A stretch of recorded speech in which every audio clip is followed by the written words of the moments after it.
I'm Larry Menti. Welcome back to Another Thing. We continue our conversation now with Brian McGuire, who is the Associate State Director of AARP. Thank you so much for being here. And we're going to turn the conversation to Social Security. Social Security in the past has come under attack. It has come under attack during political campaigns. And every time people talk about changes, there is definitely a group that comes out against them, including AARP, that says, no, there can't be any changes. And it seems like you've won the fight because you don't hear so much about it anymore in political campaigns.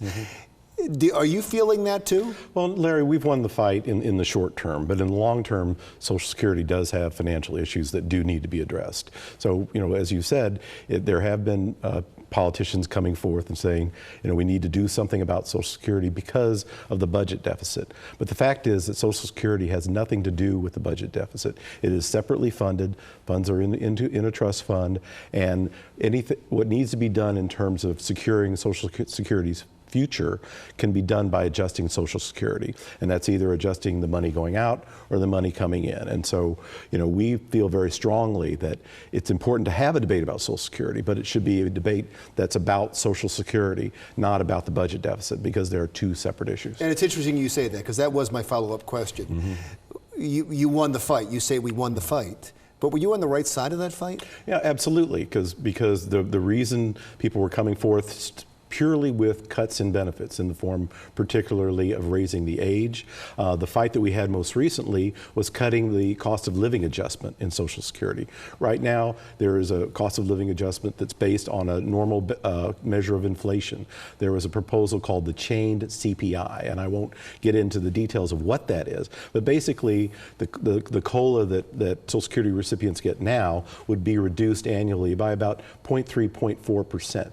Now, that doesn't sound like a lot, but if you're 65 today and you live into your 90s, that could end up accumulating over time to an entire month of benefits. So it's a real cut in benefits. And again, we're simply talking about cutting benefits, or people that are proposing changes are talking about cutting benefits, not really about fixing the finance system.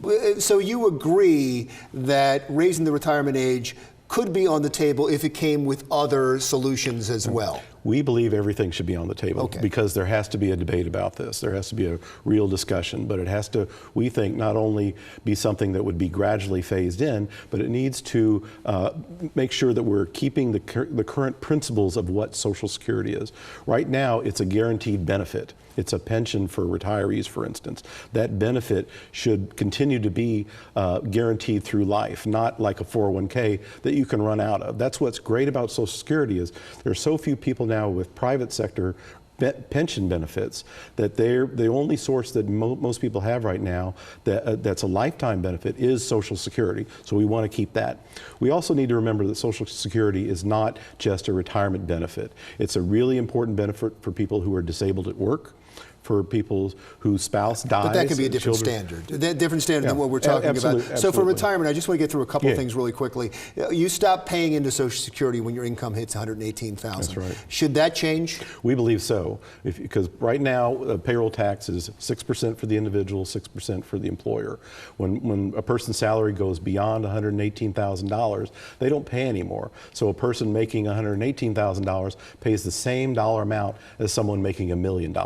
We don't believe that that's fair, and in fact, if you completely remove the cap on the payroll tax for Social Security, you would almost fix the entire problem on out to you would add about 25 years in terms of the life of Social Security. Even if you took it up to 250 or you took it up to 500, it would help a lot. We believe that's an important part of the solution. How about a means test? Means test it's an interesting proposal because what that would do is when you get to a certain level of income, you would no longer get Social Security or would get a reduced benefit. We think it's really important that people are able to continue to see Social Security for what it is. It is not a welfare program. It's a program where everybody pays and everybody benefits. So, the idea, we feel it's kind of a slippery slope when it starts to look more like a benefit that's only for people of moderate incomes or lower incomes. So it's very important. This is an extraordinarily popular program for good reasons. Republicans and Democrats and independents has been for decades. If that's going to continue, if we're going to continue to have this program, which for us is a mainstay of American society, really, we really need to be able to continue it as a pay-as-you-go kind of a program, along with Medicare as well. I hope we can continue the conversation, because it seems like politicians are scared to bring it up these days. Maybe again in 2016, we'll see. So. Brian McGuire, Associate State Director for AARP. When we come right back, Dawn introduces us to a working mom who pays the household bills by selling things on eBay, and she'll show you how to do it too.